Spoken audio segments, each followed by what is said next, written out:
Wo la ni o, wo la ni o, ọmọ kíkú owó sẹ̀wẹ́lúdẹ́. Pastor Solomon sẹ̀wẹ́lúdẹ́ kájọ rìn o. Ọba tó tóbi àrò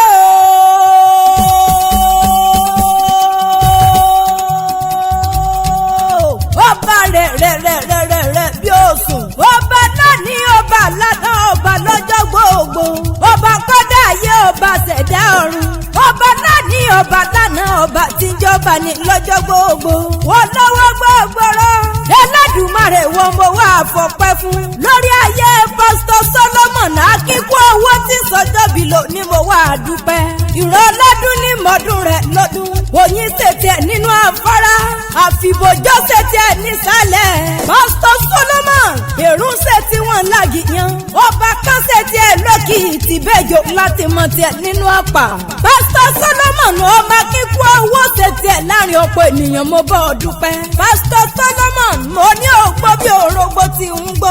Ó dàgbà bí ara àgbàhún ní àgùntàn sọ̀lọ̀ nínú rẹ̀. Ikú onípa ọ̀run oníjẹ́ wá ọ̀tí rárá. Pastor Solomon kò wá sí bó bá ti pẹ́ nílé ayé tó dúró nírìbìrì lójú owó rí. Wọ́n fẹ́ wú pariwo afẹ́ ìrìgìjọ́ bíi nínú owó nínú ọlá nínú ètètè kú tí borí ọ̀rọ̀ gbogbo. Ọwọ́ dídí àwọn bàbá rẹ̀. Ọmọ Julius akíkú owó. Ọmọ Justina akíkú owó. Pastor Solomon wọ́n wá dàgbọ́lé àwọn bàbá rẹ̀. Ó dókè Desert Street. Ó dókè Rowo Street nílùú Ondo Ekimogun ọmọ amúlà méjì sójú sẹ́ẹ̀yẹ. Ondo méjì yìí là mẹ́rin. Pastor Solomon mọ̀ gbádùn ẹnu mi. Ọmọ àdókò níbi owó gbèsò má sọ̀rùn gbìngbìnlẹ̀. Ọmọ àdókò lórí ìràwé kíyanrìn mọ́gbọ́n sí. Èké ló lè sọkọmọ sọ ọ̀dàlẹ̀ ló lè sọkọmọ jẹ. Ọjọ́ èké bá fẹ́ fàyà rẹ̀ lẹ̀ òwe mẹ́ta nípa fún wọn nílé ayé róńfẹ́. Pastor Solomon ọmọ kíkú owó mọ̀ gbádùn ẹnu mi. Ó lọ ọmọ àdókò níbi owó gbèsò má sọ̀rùn gbìngbìnlẹ̀. Ọmọ àdókò lórí ìràwé kíyanrìn mọ́gbọ́n sí òkàrẹ̀ láyé ọmọ fínà kọ́.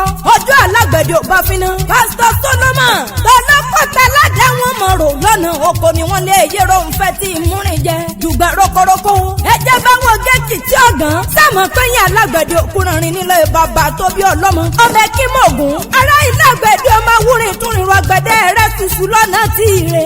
Ó ti sọdún èyí náà wá ṣẹ̀tẹ̀ mí ìsìn ọlọ́run òní mú ọ ọlọ́run òní tẹ́ ọ.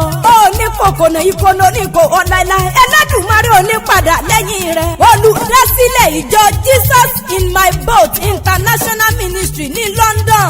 Ó kárẹ̀ láyé iwájú lọ pẹ̀ bí ti ń retí òkè lẹ́múrú sí o. Iwájú ló máa lọ. Ó níwàlẹ̀ mọ́ láíláí lágbára dání ìwáyé. Aládùúkẹ́lẹ̀ mi jẹ́ ọmọ ìyá mọ̀ sọ tí jẹ́ orí tó kẹ́. Pastor Solomon akínkú owó àṣẹ ìsàmọ́dún o.